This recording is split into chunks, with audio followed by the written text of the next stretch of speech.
Hi mga Vax, isa ka bang solo traveler?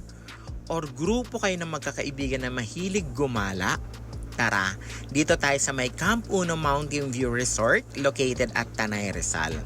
Tama po yung narinig nyo. Dito lamang yan sa may Tanay Rizal at hindi mo na kailangang magpakalayo-layo para hanapin pa yung sarili mo at ma-enjoy ang ganitong lugar.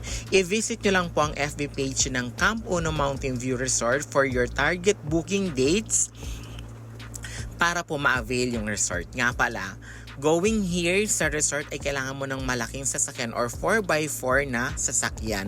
Pero kung tulad kayo namin na basic na sasakyan or walang sasakyan, don't worry because meron kayong pwedeng renta na 4x4 na handa sa inyong sunduin mula sa parking area hanggang dito sa may location ng resort for only 150 person per head at ma-i-enjoy mo na yung ganitong kagandang vicinity habang tinatahak nyo yung daan patungo sa resort. Nga pala, yung resort ay walang kuryente at walang wifi pero malakas po yung data para sa lahat ng network.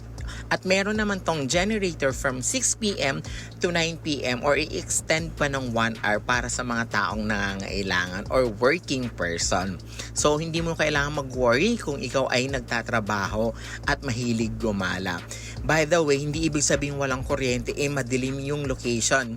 Meron po silang solar na kaya mag-accommodate ng liwanag mula gabi hanggang madaling araw. Ayan, sinalubong na nga pala kami ni Kuya para bitbitin yung mga dala namin para papunta doon sa resort. Pwede rin po pala kayo magpaluto kung may dala kayong food at kung meron naman kayong specific na food na ipapaluto na wala sa menu, pwede din naman. Nga pala, pag nag-avail po kayo dyan ng inyong reservation, meron kayong free meal for 2 person para sa mga family tent and solo tent or yung cabin crew nila.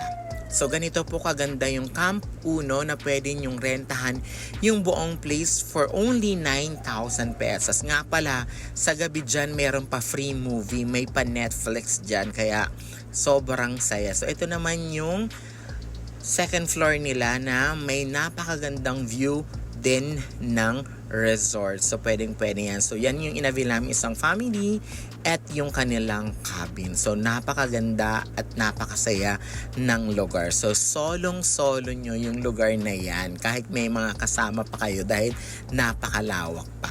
So morning na, no? Diba? Kailangan mo munang mag-unat-unat. So napaka-liwanag na at 5:30 a.m. at syempre handa na kaming tahakin ang daan papunta sa may lake. Ayan, 15 to 20 minutes lamang sa mga lake sa mga katulad naming Titos of Manila at Titas of Manila.